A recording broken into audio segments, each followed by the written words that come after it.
Yo, what's up? Welcome back to another episode of Walk Through Wednesday. I hope you're all having a good day. We're going to jump into the project of my new track 303. This is one of my favorite tracks. I say that about every track, but this one really is one that I cannot wait to test in the clubs. It's kind of unique. It uses a very kind of overused sound, the acid sound, the acid lead. Uh, it's quite an old school sound, and since this whole rave room thing direction of me is about taking influence from the old school, bringing it up to date with the new school like production. This was a perfect track to do. It's a collab with David Rust. This guy he makes insane music, great hard trance producer. I think he can make a little bit of everything as well. I actually discovered him through one of Ben Nicky's sets. I was in the gym just pumping away, and I heard this track and I was like, damn, this track is sick. And I did a little bit of research. Turns out it was by David Rust and Renegade System. It's called Don't Give Up, I think. I played it quite a few times as well.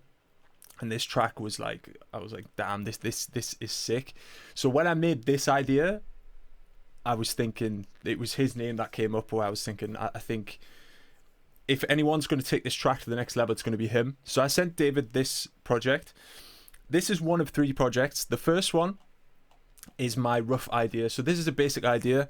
We have project number 2, which is the breakdown. The vocal and stuff we will do next time, because I had to get a vocalist and I had to write a little script. Yeah, I'm a songwriter. I mean, I wrote about 4 lines, is it, in 303? There's about 4 lines worth, but you know what? It makes me a writer. Anyway, we'll go into that next time. How I got the vocal, how I processed the vocal, how I came up with the lyrics, etc., etc. We'll do that next week. But that's that project. As you can see, it's called the 303 Shell, so it's just the break, basically. And I sent all of this stuff to him. So we're going to go through the drop today and how I came up with the concept. And then we're going to before the end, we're going to jump into the stem project, which is what David sent back. So we have this project, the break project, and then the final project with all the stuff that David added, because he added some really sick stuff in there. Like being a hard trance producer, he knew exactly what to add, whereas this idea right here is a little bit basic because I'm quite new to the sound. If you want to help support the track, please go grab it on Beatport. We're so close to the top 10. If you want these sounds, head over to my Patreon page and you can download the sample pack and also watch these full videos. Like, why would you not? It's like $1 a week. Help a broke boy out. Anyway, let's jump into the track. This is the drop. If you haven't heard it already, it might sound a little bit of a Tesco version of the final track, but still, it gives you the idea of what we had.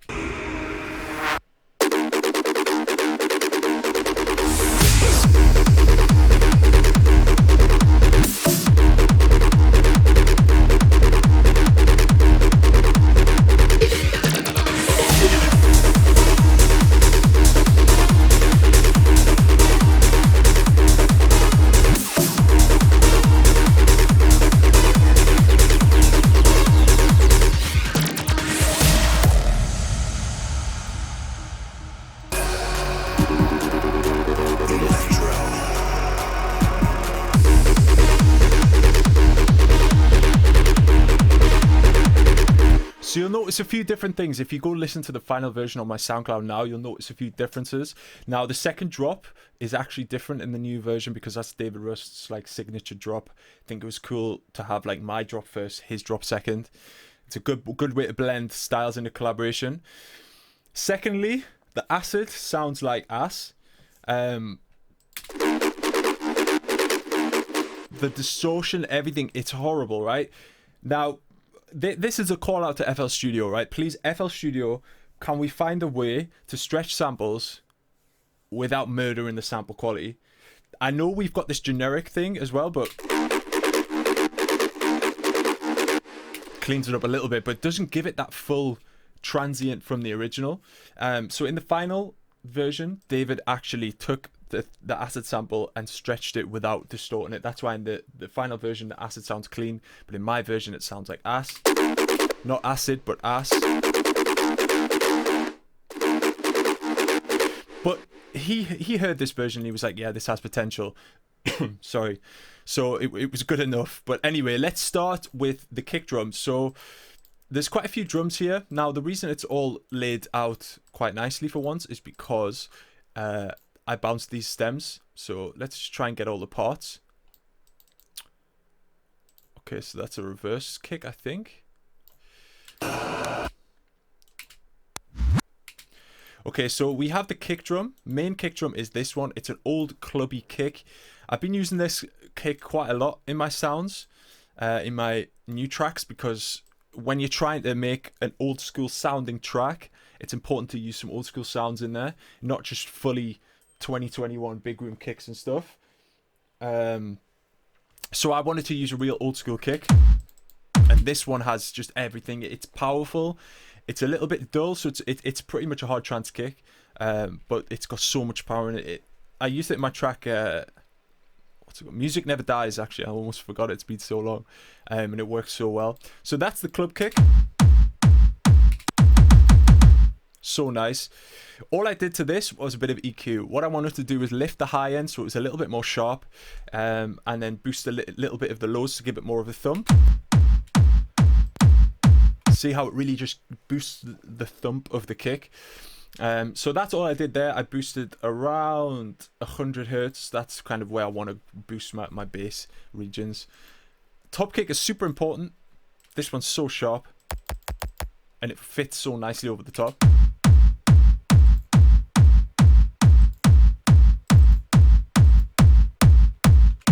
But if you get the 303 sample pack, you'll have all these sounds, so you don't have to worry about that, finding those. And we've also got a kick reverse, which I took another kick and reversed it, which is another kind of old school thing you hear quite a lot. Just hearing this takes me back to times before I was even raving. But you know what? This kind of sound really inspires me. I listen to a lot of old school mixes, rave, like Sensation, White videos and stuff like that. So this just reminds me of those times, even though I wasn't even there. But that's a super trancey, hard trance thing as well. So that's the kick drum sorted. But we need some sub bass, because the drop will be boring just as this. So we had to find a nice sub, and what I did, I was trying to find like a nice reverse bass, but again, with FL Studio, finding a reverse bass at 150 BPM and stretching it down to 140 kind of murders the sound, right? So I found this kick in Kashmir's pack. We'll just make a new version of it. So this is the kick. Actually, originally it's this. And I instantly knew that this would work. It all started around this.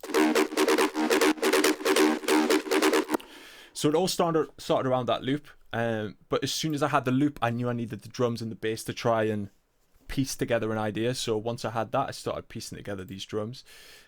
So the kick together sounds like this.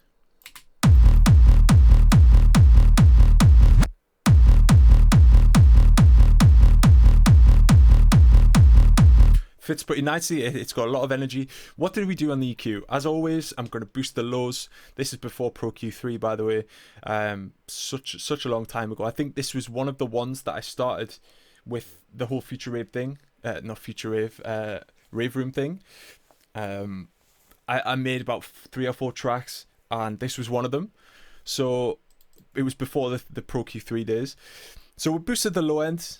We made the sub a little bit more tight, but because because it has a nice mid layer to it, I don't want to make that fully mono, because I want that mid layer to still have presence. So I didn't go fully mono with the sub here. I mean, it's not a rule, it's just frowned upon, I guess. Boosted the mids because it has a nice mid frequency range, as I said before. How it's just like lifting it up a bit in the mix. It's just making the sound more full, all these little EQs and stuff. And then I went for a tight sub bass chain, so you'll see it's a massive difference. Mix it in offbeat bass or reverse bass.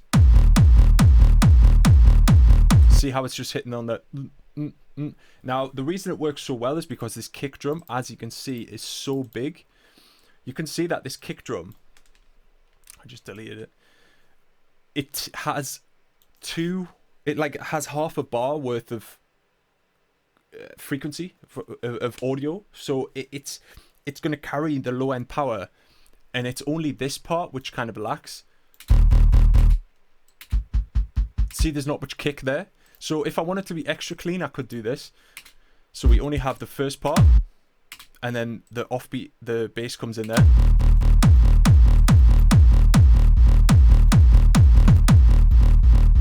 Probably would have been cleaner to do that, but hindsight. Anyway, that's the reason why I wanted an offbeat bass like that, because I had this super powerful kick, punch kick, so the sub bass could just go in the part where we are missing punch kick, right?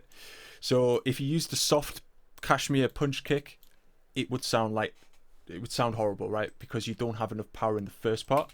It takes a while for that sub to come in, so you need a big kick, a thumpy, clubby kick to kind of make the transition smooth between those. So we come on to the main lead. Now this is the thing that started it all for me. I had this.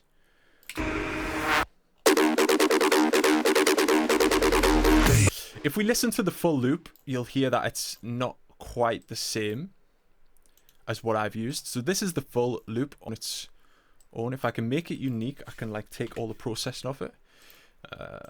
And we're going to re-stretch it to its original.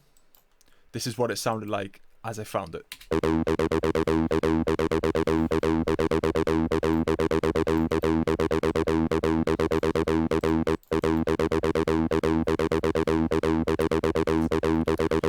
So it's very different to this.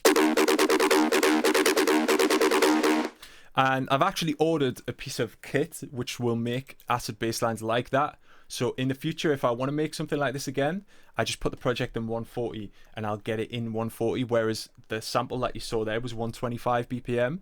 So with the stretching, with the pitching, it murdered the sound. I'm actually going to put it on generic for now.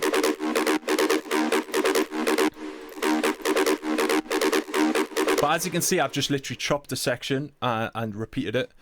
I felt like it was just more catchy. That melody felt like it went on a bit too long. I just went bum bum bum bum bum bum bum bum bum bum, and it comes back around again. If you play this live, you want people to just memorize this simple pattern, right? So how do we go from that basic sound to this? Let's keep it up there as a reference, if we can. So how do we go from this to this? We jump over to the mixer track and we go through one by one what each sound is doing. A lot of this will be the same that you've seen from me, but as you can see, there's quite a lot different. You know, I'm using Valhalla Room reverb instead of Art Acoustic. I was even more broke back then. I couldn't afford the nice plugins. Camel Crusher, we have slight tube distortion, slight mech. I think this is the way the British clean preset comes.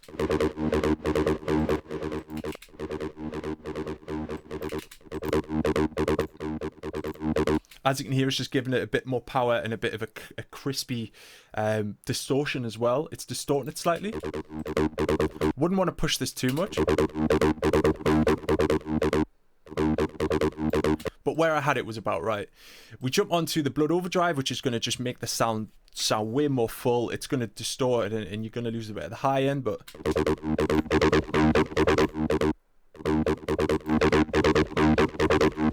that gives a lovely distortion as well, an amp distortion. We have a Fab Filter Satin on there as well. Focusing more on the highs with the Satin. What I like to do nowadays is boost a little bit of mids as well, because I like to saturate my mid frequencies as well as highs. But here I just wanted to do the highs. Then we add the Valhalla Room.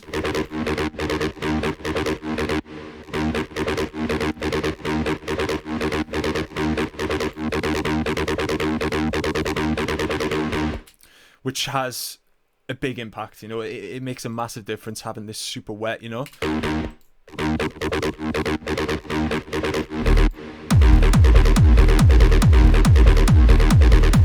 But it's not quite there yet. So what we added next was a transient master. Now I like to do this pretty much the same thing every time. I like to boost the attack, so it's going to have more of a transient click to it. The transient is just a click and that to the sound. And the sustain is how long the sound will be. So it's great to use on a loop like this, because you can make this loop notes longer by stretching the sound. So if I was to go increase the sustain section, what it does is actually makes the sound longer. But if you go on the minus,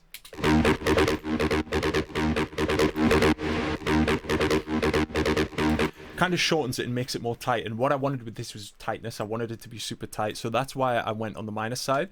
I do this a lot. I increase the attack and reduce the sustain, so it's just short and punchy. We go onto the EQ. This is the first EQ I've got in the chain. Please don't judge me, but it's a crazy. But as I said before, the Blood Overdrive distortion is just going to cloud your lead mix slightly, so I need to reimburse the high end with an EQ.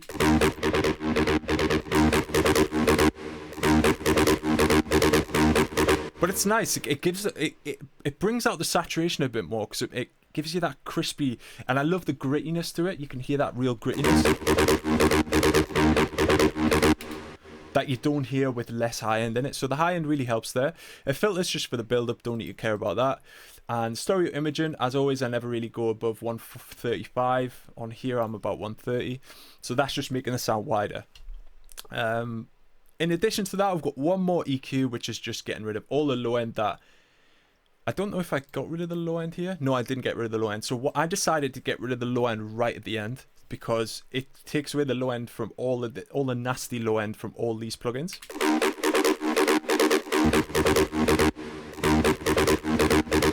As you can hear, it sounds more full without that EQ on, because it has a bass. It's a bass, right? So it's going to have some bass in it.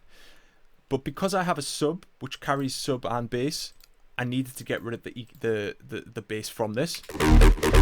Because listen to this clash. But now it'll sound clean.